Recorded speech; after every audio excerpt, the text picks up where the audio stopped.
And now, ABC's 2020. Tonight on an all-new 2020. How to get away with murder. Move over, Viola. There's a new teacher in town. If you want to learn how to clean up a crime scene, these are things they're learning. But did his college class teach someone how to commit the perfect crime? She hasn't been seen for more than a week now. Hasn't heard from Lea Porter. A young woman obsessed with snapping selfies, now nowhere to be found. I don't want anybody to hurt her. I just want her to home safe. Tonight, 2020, following all the clues to find her or her killer. You wanted the body. We need the body. The three men in her final days interrogated.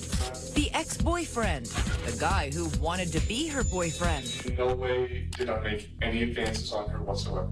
And his roommate, what did he see in the dark of the night? But it's her grieving brother. Please come home to us. Who does what police cannot. It doesn't make sense why she's gone. I don't get it. Using a hidden iPhone to catch the killer. You killed my sister. All this recorded. Call the cops. Tonight, could it have been a script from a TV show? We bury the evidence. Those are things he could have learned right there in my class. How to get away with murder. Here's Jim Avila.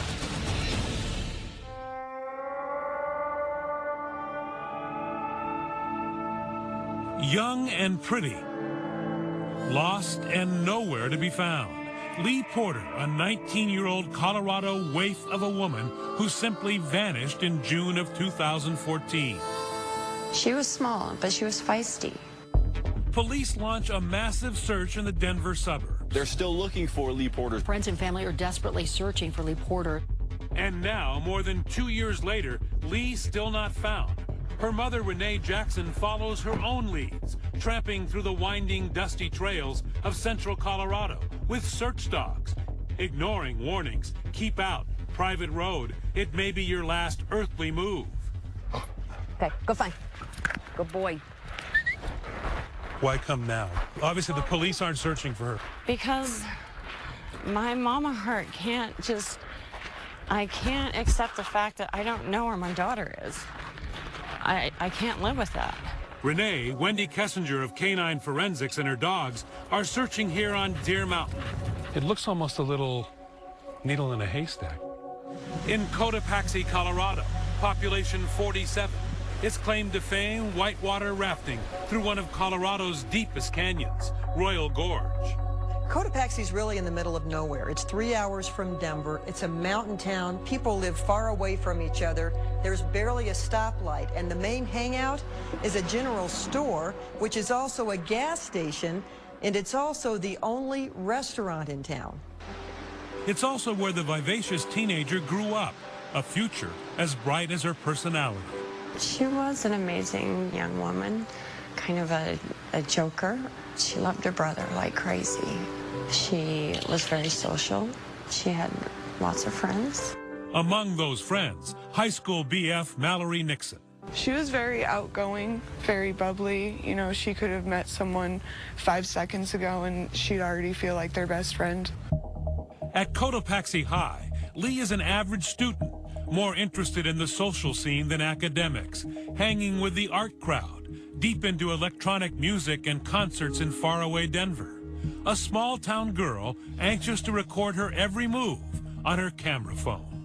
She was kind of a selfie hound, which I used to make fun of her. Like, get that phone out of your face. But I'm glad she took as many as she did, for sure. Because now, it's all Mom has, memories. And as Lea moved away from the slow pace of Cotopaxi, the memories began to turn dark. A good girl alone, now a 2-hour drive from family, quickly slipping into a world full of temptation and danger.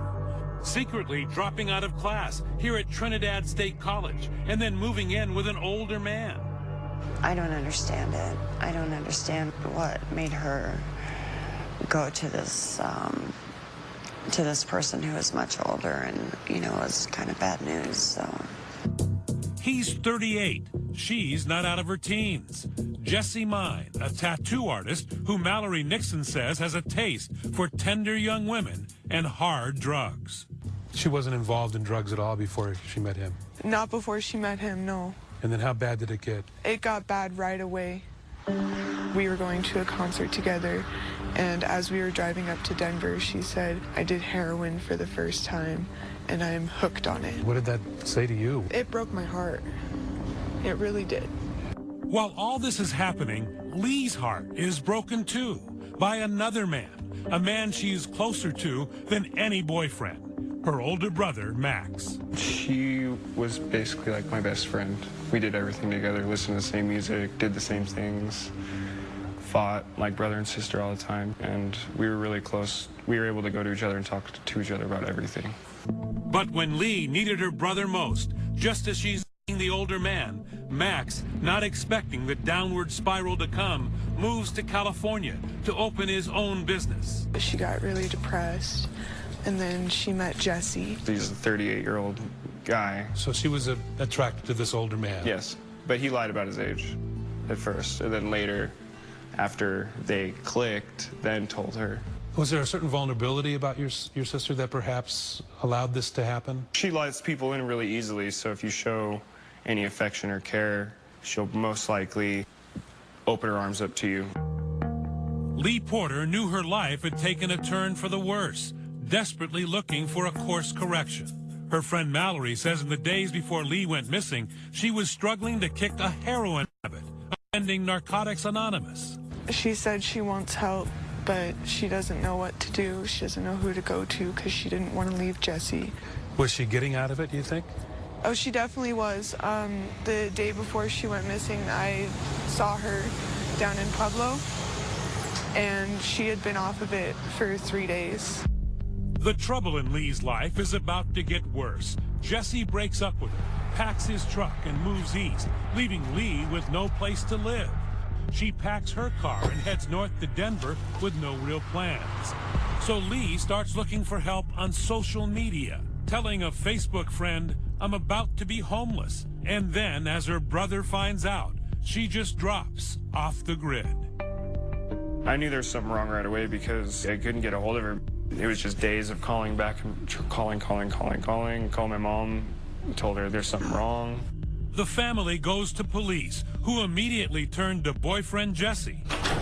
His trip to the East Coast cut short by a summons to the interrogation room. Can you tell me what your relationship is with Lea? For 90 minutes, police hammer Jesse, and he admits to some rough times. It's like the biggest fight we ever had. When you guys arguing or you guys scream? No, not hitting each other, just screaming at each other. We would fight about cheating on each other. Coming up, is this one of the other men in Lee's life? This is the last time she was seen having lunch. But who's that picking up the tab?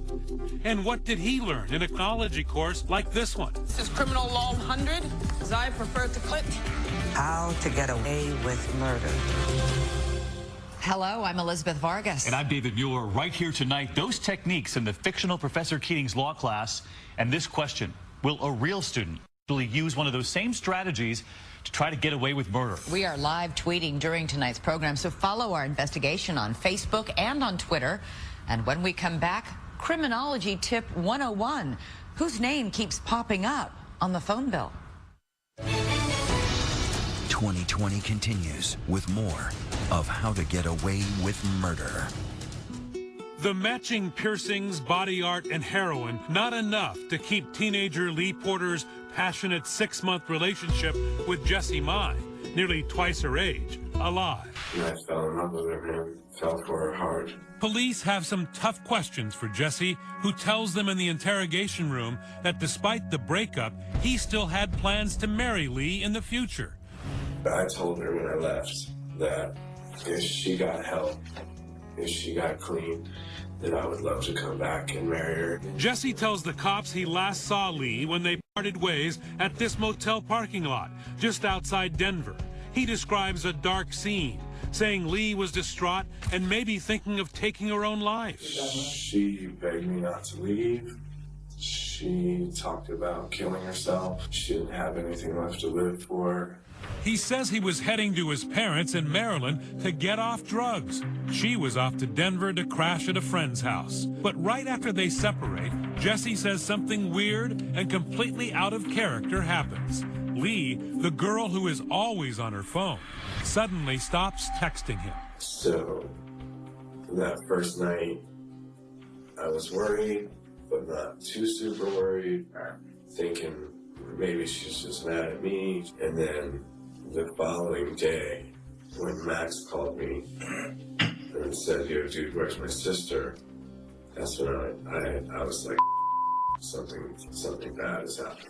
Bad because Jesse says Lee always takes Max's calls no matter what. She would stop during sex to answer a phone call from her brother. Is that right? It was like that. It caused fights a few times. So they would communicate how often? Every day. Jesse appears cooperative in the interrogation, but admits Lee's family has their doubts about him. Max had convinced them all that I was not to be trusted. I was the devil.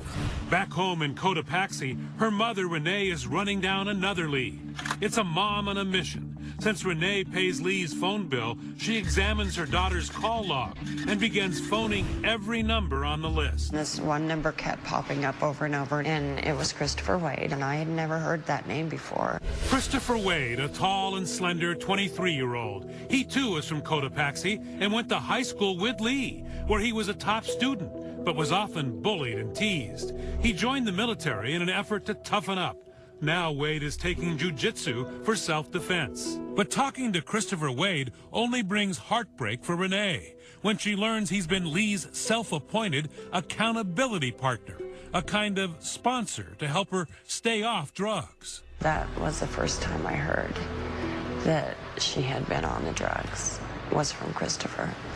It seems Lee might finally have found a safe place. Christopher tells Renee Lee was with him at his apartment the night she disappeared, but that she left abruptly without explanation. He told me that she had gotten a notification on her phone late that night and left. Christopher Waide says he hasn't seen her since, but this is another man the cops need to talk to, paying him an immediate visit. Westminster Police Detective Matt Calhoun is in charge of the case. What does he tell you? They had been conversing back and forth, and he had offered to let her stay at his apartment for a couple days to try and get her feet under her. Just concerned that Lee was suicidal. Did he seem like he was anxious to help, or? Yeah, he really was. He really wanted to help find Lee, and he's really concerned about her, and he wanted to do anything he can to help us. Just like Lee's boyfriend, Jesse, Chris Waide is extremely helpful, full of detail and concern. After interviewing these guys, police aren't yet convinced Lee is a victim. It's possible she's just a runaway. We don't know what happened up to this point, and we can't prove that even a crime happened at that point. Waide even joins the search, pleading for her safe return online and on the local news. Tried texting her, tried calling her, left her some messages on Facebook, and haven't heard anything back from her.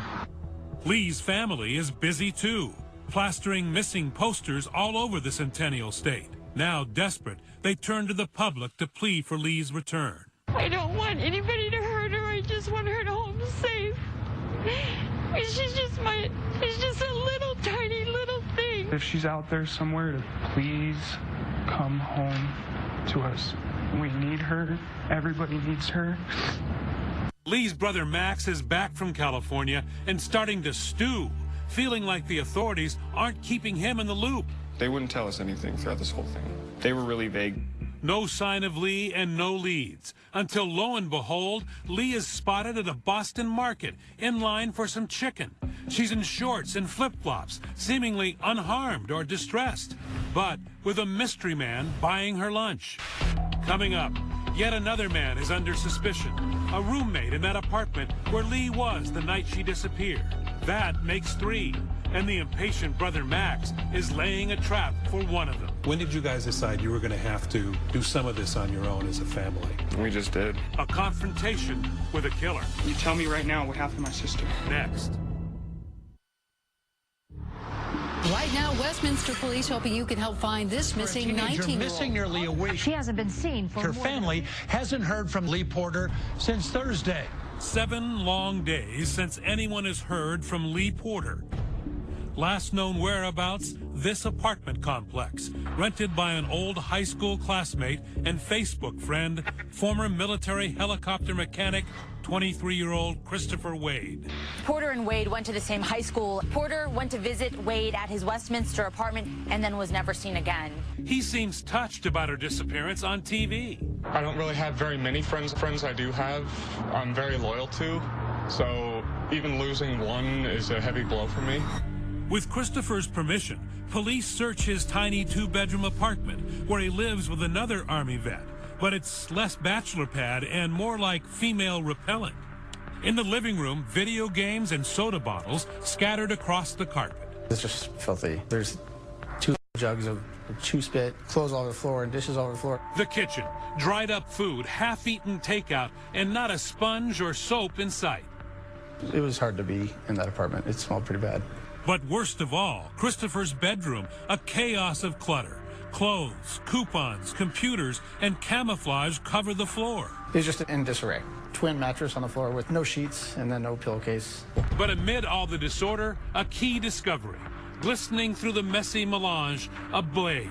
Now the cops are more than curious, and Christopher has some explaining to do. You can see the little bleach spots on it. It was alongside his bed. He claimed that he cut his hand about a week and a half earlier, and he explained that's why he bleached his knife. So that's when we actually asked him to come in for a formal interview at the police department. Here at headquarters, Detective Calhoun calls for backup, bringing in the grizzled veteran homicide investigator Mike Lynch to get first crack at the would-be cop with a stinky apartment and a story that's beginning to smell just as bad. We move to interrogation room number 2.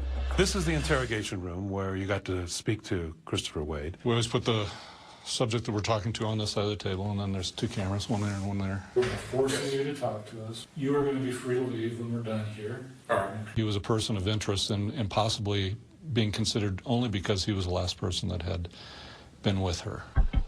Christopher describes his background in detail. He was raised in a deeply religious household, but he has a pagan obsession, proudly showing police the tarot cards he carries around, even bragging that he did a very revealing reading for Lee. The first thing that popped out to me was the combination of the High Priestess and the Ace of Wands. Usually the 2 of those together will indicate either pregnancy. So you actually asked her about being pregnant? She told me that she had missed her period. The conversation then turns to what exactly was the relationship between the 2 of them. Christopher insists it was totally platonic. He was her sponsor, he says, nothing more. I liked her, and don't get me wrong, she is a beautiful young woman, but in no way did I make any advances on her whatsoever. Even in the interrogation room, Waide is still helpful. He volunteers information, even points to this Facebook message she sent him. She had just gotten out of a bad relationship, and she wasn't looking for a relationship or anything like that. And I told her straight up, that's fine by me. You'll be the one making the advances, not me. And sure enough, according to Christopher, at his apartment that night, the pretty 19-year-old went after the 23-year-old geek. We were just getting ready to get back into the video game, then she leaned in and kissed me. And I kissed back. What did you think of that? A little unusual, a little odd, because Mr. Waide was a little bit of an unusual person himself. And it kind of caught us by surprise that she would want to have sex with him. Unsure of what to make of the story, Detective Lynch begins to question Christopher about something conspicuously absent from his apartment: the sheets on his bed. You didn't get rid of the sheets? No. Intentionally get rid of the sheets because maybe it had her blood on them? No, sir. It seems inconsistent to us based on the condition of your apartment that you would be all of a sudden in the middle of a sexual experience taking your sheets and taking them off the bed. It was afterwards. Even afterwards. Yeah, it seems kind of bizarre. The worst thing you could do is lie to us. All right. Yeah, I did get rid of them. Christopher cracks like a 3-minute egg, backpedaling under pressure. He tells his interrogators when Lee's mom called him that first night saying she's missing, he panicked and trashed the sheets that had both their DNA on them. But Detective Lynch is beginning to think there was more than sex going on in that bedroom. We started turning the heat up, and I asked him, where's the body at? I says, is that body out there with the cell phone? Did you kill Lea Porter? Am I being accused of something? What do you think? It sounds to me like yes. And I maintain my innocence, but I would like a lawyer. Our interview now has to cease. I'm convinced he killed her. We have to let him walk out of here because we don't have the evidence to hold him in. Christopher is free, but don't forget he shares that apartment with a roommate who was home much of that night. What's your name? Jesse Williams. Jesse Williams. We suspect something's happened to this young lady. Now, before you say anything to me, I want you to think long and hard about this. Williams is in the hot seat for 3 hours. He tells authorities when he came home, Christopher had a tie around his bedroom doorknob. That's code for a girl in his room. Did you ever hear anything? I heard the door open and close, that's about it. Like they would want to use the bathroom or something. So at any time did you ever see this woman? No, I did not. But he did see something curious while trying to sleep on the living room couch, such as it is. Around 3 in the morning, he watches as Christopher takes something outside. I'm just transferring stuff that was in my old car to the new car. That's all he said. He went back to his room, and I assumed he went to sleep. Coming up, while the police are interviewing the roommate, Lee's brother is about to do some interrogating of his own. An unimaginable face-to-face, all caught on tape. You think I'm just going to let you walk away and drive away? It was an amazing scenario that I've never seen in 25 years of being a prosecutor, where a family member confronts a suspect. Stay with us.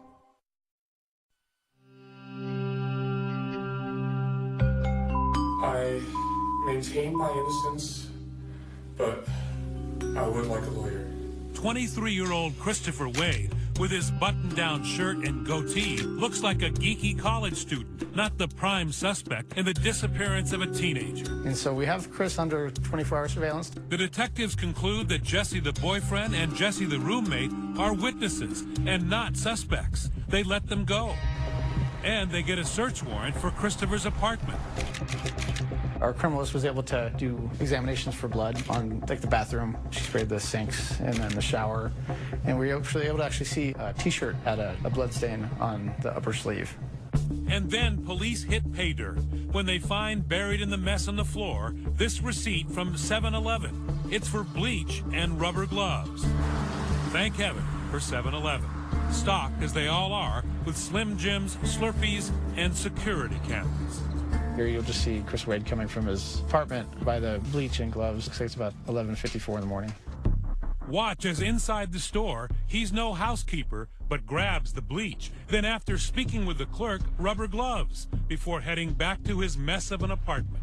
The evidence is mounting. Police match Christopher's picture with the man in the Boston Market video. Now police are watching his every move, and they see Christopher meet with someone new. He was still under surveillance, so we had detectives watching him and watching this whole thing go down. It's Lee's brother, Max, unable to wait for police to go through the legal process. He's setting a trap of his own, luring Christopher to this idyllic setting under a gazebo of all things, with friendly text messages like these. I don't think you did anything, but other people do. Hope you're holding up with work and all, friend. I'll let people know to stop harassing you. And were you acting sympathetic at that point? Yeah, totally. Like, I totally just told him what he wanted to hear. But it's all a ruse to bait Christopher into talking. Max brings along a friend, and Christopher brings his obsession, those tarot cards. He says he wants to do a reading to help find Lee. Max and his buddy Eric Fay show me the gazebo where they all sat and talked. Where is he sitting, and where are you guys sitting? Yeah, Chris was sitting about right here, and we were all sitting on this side. Max is getting impatient while Chris rambles on about those cards. Again, I'm seeing no intention of physical harm towards Lee in this. And then, in a genius move, Max secretly records the conversation on his phone. 2020 has obtained the actual audio. Chris, look at me right in my eyes. Dude, where is she? I do not know. And then it went back and forth like 10, 20 times. I know, no, you, no, I don't. You know, no, I don't. Where is she now? Where? I do not know. You know what happened. Look, okay. You need to tell us right now, dude. I need my sister back, dude. I'm gonna kill myself without my sister. Chris. Yeah, I know. Where is she? and eventually he cracked. Look, you have every right to be angry with me. You know if she's alive or if she's dead. You know. I do. Christopher, for the first time, admits right here, far from the windowless interrogation room, under the lattice of a gazebo in front of Lee's brother, that he killed the teenager in trouble, claiming he did it in defense, self-defense. They went out to eat, she came back, they had sex, then she wanted drugs, so she took his knife and tried to stab him for drug money. Here are Christopher's own words. I turned, grabbed her, then stepped forward and twisted her around so that her body was in between me and the knife. Then I placed my hand at her throat. I didn't start squeezing until after she kept going. I told her, How the long knife, did you please. squeeze her throat? Until what happened? I thought that her muscles would relax when she went unconscious, and that I could gradually move the knife away and let her go and let her regain consciousness, but that didn't happen. What are you thinking as this is going on? I flipped out. I freaked out. She wouldn't try to stab you, Gary. She would never try to do that. Lying sack. I know you won't believe me, but I will be turning myself in to the police. I will tell them. No, you're going to jail right now. You're going to prison right now. Where do you think you're going, man? Christopher is not going far, unless he has a paddle. The gazebo is surrounded by water. He wants to leave and turn himself into the cops the next day. Max, just hearing a horrific first-hand account of his sister's murder, would have none of that. You think I'm just going to let you walk away and drive away? You killed my sister. That last sound you heard, that was Max pouncing on Waide and delivering a little brotherly love in the form of a fistful of personal punishment. And I made sure that Max got at least one good shot in on his face before I grabbed him and pulled him off. I wanted to jump over this bench and go at him myself, definitely. But I wanted him to rot more than that. You wanted him in prison? I want him to suffer in there. An amazing scenario that I've never seen in 25 years of being a prosecutor, where a family member confronts a suspect and essentially gets a confession out of the suspect. That's just the beginning. When Max and Eric call 911, they make him repeat the story on tape for a second time. The killer doing the talking. This is something you don't hear every day. 911. Yes, I'd like to confess to a murder. Okay. What happened? The case is for the disappearance of Lea Porter. But surprise, there's no need to summon the authorities. They've been watching the whole time. Detective Matt Calhoun is back at headquarters. And we hear from the surveillance units that Max had just punched Chris in the face. As the cops come out of the bushes, Max is still making calls, this time to his mother. He was hysterical, and he told me that Lee was dead, and that Christopher admitted to killing her. I actually almost wrecked on the freeway. This is her 911 call, a mother in hysterics. Westminster 911, where's your emergency? Oh my God! Ma'am, can you take a deep breath? What's your name? Oh my baby, my little baby! Christopher Waide just admitted he killed her! Did you think at all how amazing it was that your son and other friends were able to get him to say he did it? They cracked the case. They did. Coming up, it's still a case without a corpse. Step 3, we bury the evidence. Did this real-life professor teach Chris Waide just that? His efforts to clean and purge the crime scene, those are things he could have learned right there in my class. How Waide may still get away with murder. Next. Doubt. That's how you get away with murder. Every week, Viola Davis teaches the Secret of Crime how to get away with murder. While in suburban Denver, this real professor hits the chalkboard teaching criminology to would-be police. We teach everything from interview, interrogation, report writing, crime scene management, forensics, you name it. So how does that help if someone doesn't want to do good, but they want to do bad? If you want to learn how to clean up a crime scene, some of the challenges police have in making sure that all the evidence is acquired, these are things they're learning. And guess who was in the front row, acing the class? Christopher Waide. He had some amazing analytical skills and was sharp as a tack. Book smart, but oddly unable to connect, especially, Wells says, with half the population. He was challenged when it came to even speaking and finishing a sentence with a young lady.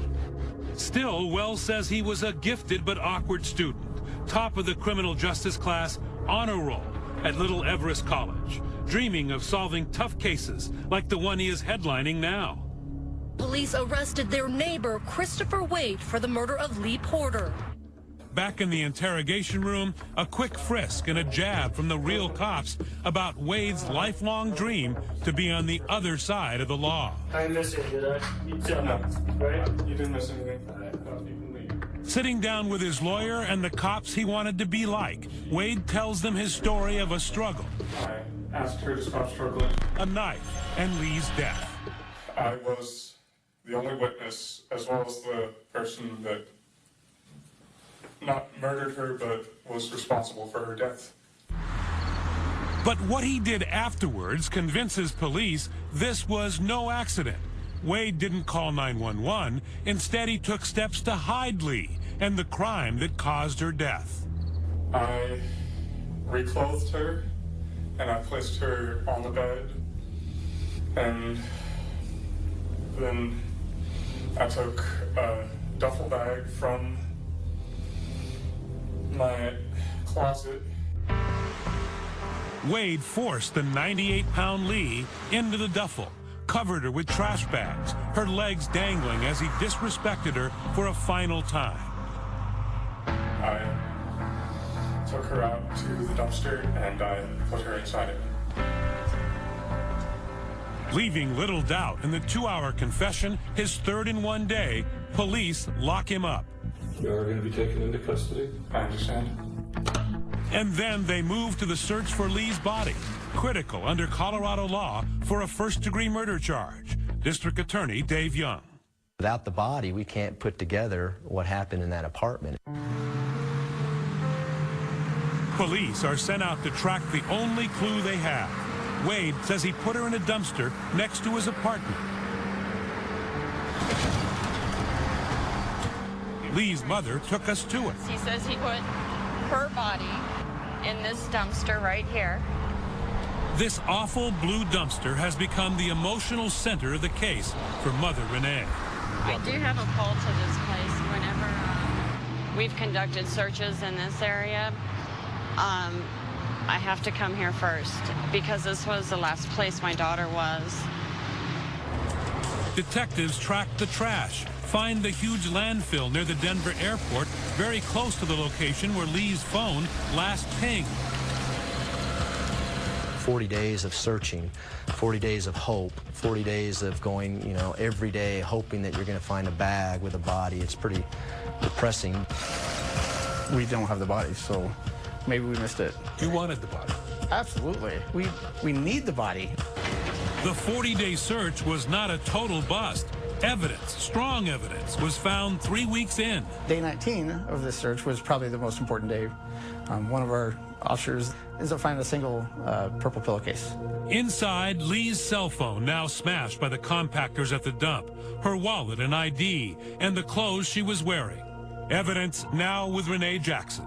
She had it all dry cleaned and put in a box. This is her bag. This was actually one of the things I bought her for her last Christmas. This must be difficult. It's very difficult. It's very difficult. It's the last thing that I have of my daughter right now until I find her. Frustrated and not anxious to take the case to the jury without Lee's body, the prosecution tries a long shot, offering Waide a plea deal. Second-degree murder in return for that critical piece of information. Where is Lee's body? I called the defense attorney at least 2 or 3 different times saying, I want to know where that body is.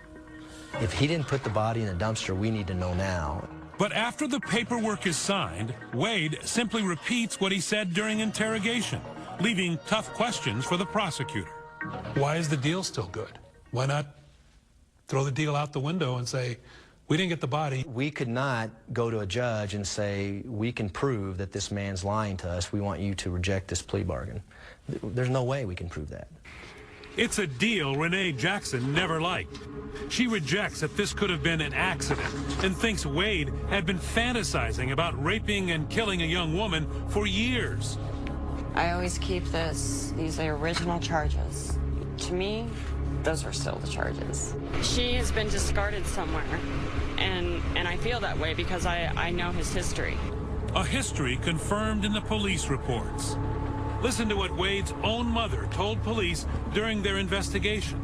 She actually admits Waide told her he had planned a murder before. She said that he went out one night to some girl's trailer with the intention of kidnapping her. Waide's military records indicate it's fantasies like this that got him discharged from the Army. They thought that he was going to go cause the death of a girl. So people knew in advance and Yeah, I mean, they just dropped the ball all over the place. And then my daughter was his victim. When we come back, a field trip. Destination Sterling Correctional Center in Northeast Colorado. Chris Waide's had about a year now to think about the story that got him locked up in prison for 48 years. And you'll hear him in his first interview since he became a suspect. What he told us the tarot cards told him to do. Next. Freshly barbered and shaved, prisoner number 170598, Christopher Waide. Sentenced to 5 decades in state prison, release date 2062. Time served here, 11 months. He's at the Sterling Correctional Facility. It's a serious prison. It's so secure that we can't even bring our camera in. But we can bring a tape recorder, and you'll get to hear his story. We are granted 3 hours with Waide, who has grown his hair and beard while in custody. He got right to the point. It was June 2nd of 2014. Over and over, Waide stuck to his story that the 98-pound Lee attacked him with a knife he kept by the bed. You could easily either take the knife away from her, throw her to the bed and run, do anything short of killing her. And I will admit that that is what I should have done. Waide agrees his story may not make sense and admits to one glaring inconsistency. Remember the 911 call from the park where he confesses for the second time? He does not call it an accident then. 911. Yes, I'd like to confess to a murder. you knew the difference between saying I killed her and I murdered her. Yes. Your first words in 911 are, I've murdered somebody. Yeah. Waide says he didn't want to inflame Lee's brother, who had just punched him, by calling her death accidental. But why did he confess at all? Waide says it was all in the tarot cards. The cards were saying to me that my guilt over that would destroy me unless I let it out. And he says those cards also told him to kill himself. He never told police this or Max, but his plan, he says, was suicide. The reason that I didn't commit suicide was that Lee's spirit came to me and told me not to. But even with all that guilt and his year in prison, he's of no help in finding Lee's body. I told the police what I did with her body, which was to throw it in the dumpster. She doesn't deserve to be just tossed away like a piece of trash. Like, she doesn't. Waide denies studying criminology to commit the perfect murder, but says it did help him a bit in the interrogation room. I kind of knew what to expect in their line of questioning. His favorite professor at the storefront college, Robert Wells, isn't buying it. His efforts to clean and purge the crime scene, those are things he could have learned right there in my class. This hits you hard that he may have learned something in your class. How could it not? For 2 years, Renee Jackson has not given up the search. She's still out there with little help, looking for her lost Lee. Just 98 pounds in life, but now a heavy weight on her heart and soul. I look forward to the day that I get to meet my daughter. But in the meantime, I'm going to try and find her. That mother still grieving, still searching, and our question for you at home tonight, could you have done what that heroic brother did, playing it so low-key while trying to get the killer's confession on a cell phone recording? Let us know on Facebook or Twitter. Use the hashtag ABC2020. Thank you so much for watching tonight. I'm Elizabeth Vargas. And I'm David Muir. From all of us here at 2020 and ABC News, thanks for watching tonight. Have a great weekend.